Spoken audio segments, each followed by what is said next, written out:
Israel के Iran और गजा पर हमले नाकाबिले कबूल करार। इसराइली जारहियत पर मुस्लिम उम्मा यकजा। चेयरमैन OIC ने इत्तेहाद बैनुल मुस्लिमीन नागुज़ीर करार दे दिया। इस्तांबुल में वज़ीर ख़ारजा इजलास से खिताब में चेयरमैन हुसैन इब्राहिम ताहा की इसराइली जारहियत की शदीद अल्फाज में मुज़म्मत।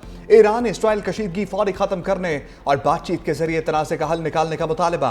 कहा अक़वाम मुत्तहिदा की करारदादों के मुताबिक हर मुल्क को अपने दिफा का हक है। 15 जून से खित्ते में कशीदगी मज़ीद बढ़ गई।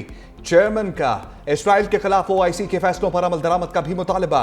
वज़ीर ख़ारजा इजलास में पाकिस्तान की नुमाइंदगी इसहाक डार कर रहे हैं। ईरानी वज़ीर ख़ारजा अब्बास अराग़ची और नायब वज़ीर आज़म इसहाक डार एक साथ बैठे हैं।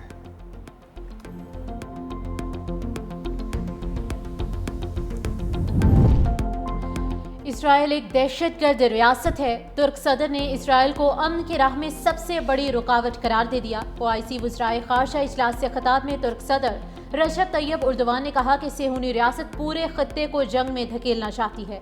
ईरान पर इसराइली हमले की सख्त मजम्मत करते हैं। ईरान को अपने दिफा का मुकम्मल हक हासिल है। ईरानी बहन भाइयों के साथ खड़े हैं। मगरबी ताकतें इसराइल की हिमायत कर रही हैं। मुसलमानों को भी मुत्तहिद होना होगा। तुर्क सदर का मसला फ़लस्तीन के 2 रियासती हल का भी मुतालिबा। कहा फ़लस्तीन हमारी रेड लाइन है। खित्ते को मजीद तबाही से बचाना होगा।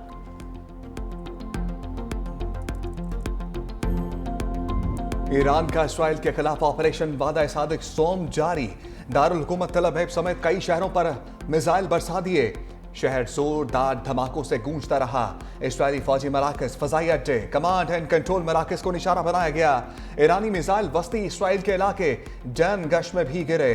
रिहायशी इमारत में आग लग गई। हमले में कई इसराइली जख्मी हुए।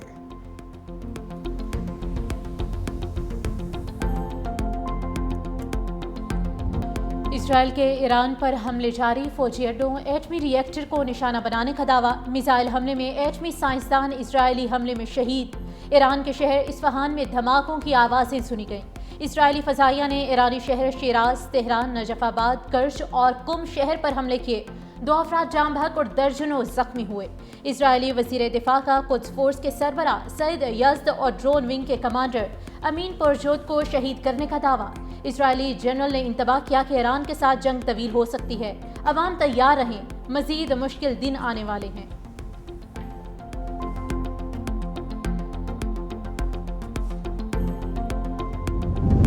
फ्रांसीसी सदर मैक्रॉन का ईरानी सदर मसूद पज़ेश्कियान को टेलीफोन। दोनों रहनुमाओं ने खित्ते की मौजूदा सूरत हाल पर तबादला ख्याल किया। कहा ईरान को कभी एटमी हथियार हासिल करने की इजाजत नहीं दी जा सकती। ईरान को एटमी प्रोग्राम पर अमन होने की जमानत देना होगी। पूरी ताकतें ईरान से जौहरी प्रोग्राम पर मुज़ाकरात तेज करें। जंग से निकलने का रास्ता मौजूद है। ईरानी सदर ने कहा तेहरान का एटमी प्रोग्राम पुरअमन मकासद के लिए है।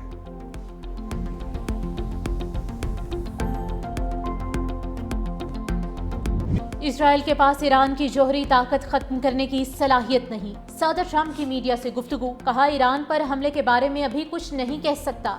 ईरान में ज़मीनी अफवाज उतारना आखिरी हल होगा। डायरेक्टर इंटेलिजेंस ईरानी एटमी हथियारों से मुतालिक गलत हैं। ईरान की एटमी सलाहियत बारे तुलसी ने गलत कहा था। मुझे लगता है ईरान एटमी ताकत बनने के करीब था। यकीन है ईरान यूरोप की बजाय अमेरिका से बात करेगा। देखते हैं क्या होता है। मुज़ाकरात से पहले सीज फायर चाहता हूँ।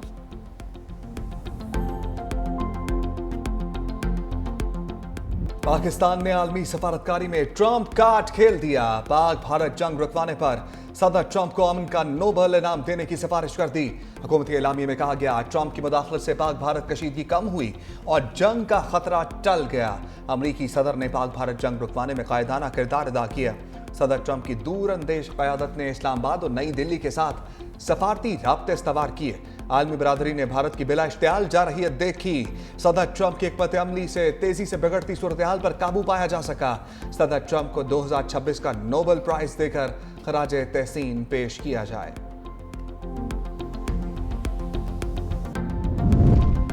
पाक भारत जंग रुकवाने पर मुझे नोबेल प्राइज मिलना चाहिए। सदर ट्रंप ने भी पाकिस्तान की हाँ में हाँ मिला दी।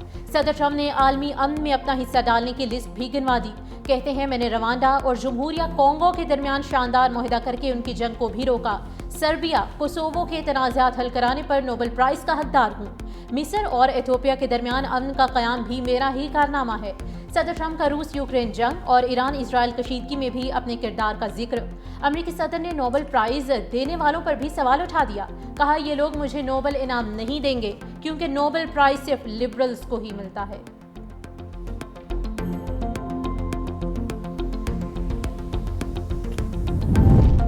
ईरान के मुमकिन जवाबी हमले का खौफ। अमेरिका ने कतर में एयरबेस से अपने तैयारे हटा लिए।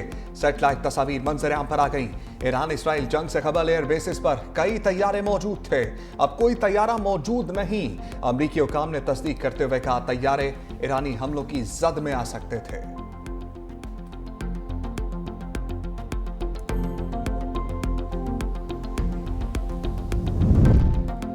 अमेरिका ने ईरान के 20 इदारों पर इंसदाद दहशतगर्दी से मुतालिक नई पाबंदियां आयद कर दी। अमेरिका की जानिब से 5 अफराद और 3 बहरी जहाज़ों पर भी पाबंदियां लगाई गईं।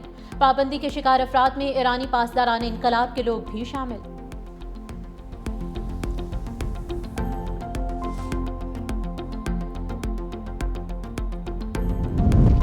जंग बंदी की दरखास्त भारत ने की। पाकिस्तान ने भारत का झूठा प्रोपेगेंडा सख्ती से मुस्तरद कर दिया। तर्जमान दफ्तर खारजा ने कहा, पाकिस्तान ने भारतीय जारहियत का फैसला कुन जवाब दिया। जंग बंदी की दरखास्त भारत ने की। 10 मई की सुबह 8:15 बजे अमरीकी वज़ीर खारजा मार्को रूबियो ने जंग बंदी की पेशकश की।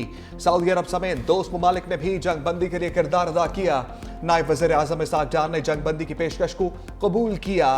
भारतीय मीडिया का दावा बेबुनियाद और गुमराह कुन है।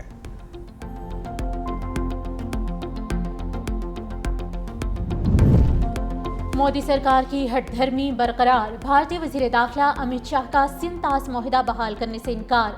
कहा, हम वो पानी जो पाकिस्तान जा रहा था नहर बनाकर राजस्थान ले जाएंगे। पाकिस्तान से सिंध-तास मुआहिदा कभी बहाल नहीं करेंगे और ये मुआहिदा कभी बहाल नहीं होगा। पाकिस्तान जाने वाले पानी का रुख अंदरून मुल्क इस्तेमाल के लिए मोड़ दिया जाएगा।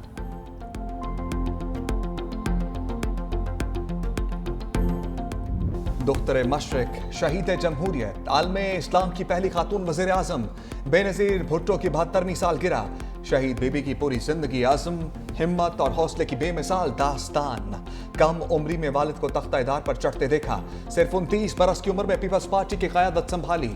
1988 के इलेक्शन में कामयाबी के बाद 35 साल की उम्र में वज़ीर आज़म बन गई। वो 2 बार वज़ारत उज़्मा का ओहदा संभाल चुकी। 27 दिसंबर 2007 को लियाकत बाग में शहीद कर दी गई। सदर मुमलिकत आसिफ अली जरदारी और chairman peoples party Bilawal Bhutto Zardari का शहीद मोहतरमा बेनज़ीर भुट्टो की कौमी खिदमत और कुर्बानियों को खिराज अकीदत। शहीद बेनज़ीर भुट्टो की सालगिरह पर अपने पैगाम में सदर मुमलिकत ने कहा कि शहीद मोहतरमा बेनज़ीर भुट्टो ने जमहूरियत, इंसानी वक़ार और ख़वातीन के हुकूक़ के लिए नाकाबिले फरामोश जिद्दोजहद की। शहीद बीबी के वियन से रहनुमाई लेते हुए जमहूरियत को मुस्तहकम करेंगे। बिलावल भुट्टो जरदारी ने मजीद कहा कि शहीद मोहतरमा बेनज़ीर भुट्टो हौसले, जमहूरियत और उम्मीद की अलामत थी। आखिरी दम तक गरीबों की फलाह बहबूद और जमहूरियत की बहाली के लिए लड़ती रही। नौजवान जमहूरियत की मजबूती और कौमी इत्तेहाद के लिए शहीद मोहतरमा बेनज़ीर भुट्टो की जिंदगी को मशअल राह बनाएं। सिंध असम्बली में शहीद मोहतरमा बेनज़ीर भुट्टो की सालगिरह की तकरीब। वज़ीर आला मुराद अली शाह, साबिक वज़ीर आला कायम अली शाह, निसार खोड़ो ने केक काटा। शुरका के हैप्पी बर्थडे शहीद मोहतरमा बेनज़ीर भुट्टो के फलक शगाफ नारे। वज़ीर आला सिंध मुराद अली शाह ने शहीद बीबी को खराज अक़ीदत पेश करते हुए कहा, मोहतरमा बेनज़ीर भुट्टो सिर्फ एक सियासतदान नहीं, एक नज़रिया थी। मुझे फ़ख्र है मेरी सियासी तरबियत शहीद बीबी ने की। सीनियर वज़ीर शजील मेमन बोले, शहीद बीबी मज़लूमों, गरीबों, ख़वातीन और नौजवानों की आवाज़ थी। पूरी जिंदगी पाकिस्तान के अवाम के हकूक़ के लिए वक्फ की।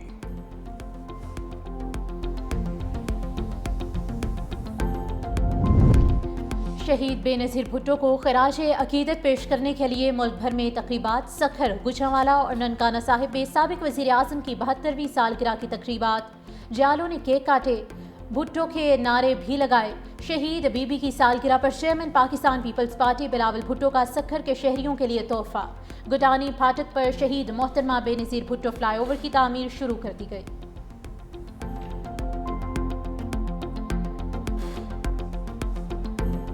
हुकूमत ने वज़ीर आज़म साहब की ख़ुसूसी हिदायत पर 6 लाख से 12 लाख तक तनख्वाह पाने वाली इनकम टैक्स की शरह 2.5% से कम कर कम करके सिर्फ 1% कर दी है। बरामद शुदा सोलर पैनल्स के पुर्जाजात पर 18% सेल्स टैक्स आयद करने का इब्तदाई फैसला मुकामी सनत को तहफ़्फ़ुज़ फराहम करने के लिए किया गया था। हुकूमत ने संजीदगी और लचक का मुज़ाहरा करते हुए इस मुजवज़ा टैक्स को कम करके 10% करने का फ़ैसला किया है और इस टैक्स का इतलाक़ सिर्फ 46% दरामदी पुर्जाजात पर होगा। सोलर पैनल्स के पुर्जाजात पर टैक्स 18% से कम करके 10% कर दिया। अफरात ज़र पर काबू पाना, जामे पैदावार, पायदार तरक्की को यकीनी बनाना हुकूमत का अहम हदफ है। वफाकी वज़ीर ख़ज़ाना मोहम्मद औरंगज़ेब ने सेनेट में बजट पर बहस समेट दी। कहा, ज़ख़ीरा अंदोज़ों को सख्ती से खबरदार करता हूँ कि अवामी इस्तेहसाल ना करें। खाद और कीड़े मार अद्वियात को सेल्स टैक्स से मुस्तस्ना करार दिया गया।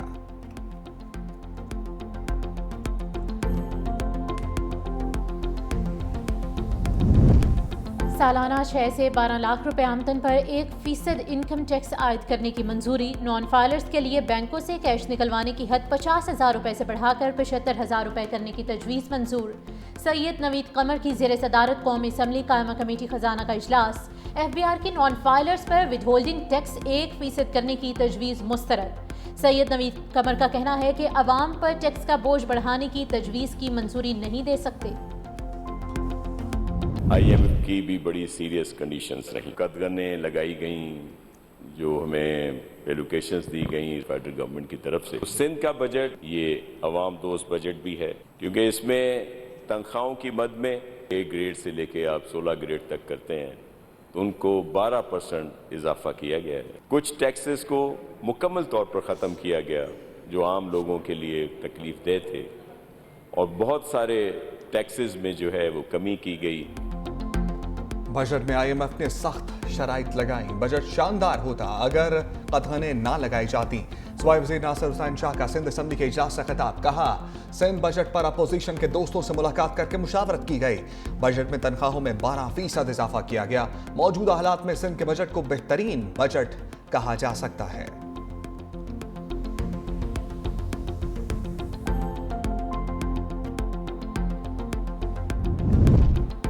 मेंबर फाइनेंस वापडा नवीद असगर ने चेयरमैन वापडा के ओहदे का चार्ज संभाल लिया। लेफ्टिनेंट जनरल सजाद गनी गुज़िश्ता रोज ओहदे से मुस्ताफी हुए थे।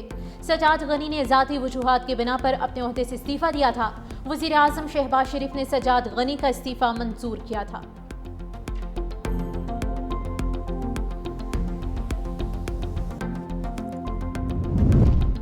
जस्टिस मंसूर अली शाह की सुप्रीम कोर्ट के आईनी बेंच की मुद्दत में तौसीह की मुखालफत। 26वीं तरमीम केस के फैसले तक तमाम जजेस को आईनी बेंच में शामिल करने का मुतालबा।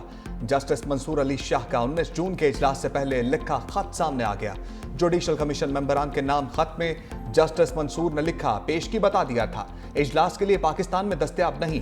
तवक्को थी अदम दस्तयाबी पर इजलास मौखर किया जाएगा। अदलिया मेंबरान अक़लियत में हैं, इसलिए शायद मौखर नहीं कर पाए। 26वीं तरमीम फैसले से पहले तौसीह बहरान को मजीद गहरा करेगी। ये तनाज़ा इदारे की साख और इस पर अवामी एतबार को तबाह कर रहा है। आईनी बेंच में शमूलियत का मेयार और पैमाना भी तय किया जाए। जस्टिस जमाल खान मंदोखेल की वालिदा इंतकाल कर गई। मखसूस नशिस्तें नजरसानी केस के आईनी बेंच में शामिल सीनियर जज बलोचिस्तान रवाना। पीर को होने वाली समाअत मौखर कर दी गई। मंगल को भी केस नहीं सुना जाएगा। अदालती ज़राए के मुताबिक जस्टिस जमाल खान मंदोखेल की बलोचिस्तान से वापसी पर समाअत की आइंदा तारीख का ऐलान होगा।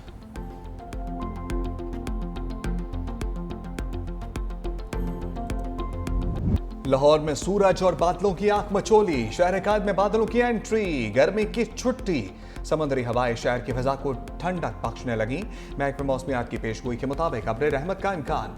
रावलपिंडी, इस्लामाबाद और गिरतनवा में रात गए बारिश से गर्मी का जोर टूट गया। मानसहरा, पेशावर, स्वाबी, मकदार में बारिश की पेशगोई। कोयटा समेत बलूचिस्तान के बेशतर इलाकों में गर्मी बरकरार। तेज और गर्द आलूद हवाएं चलने की तवक्को।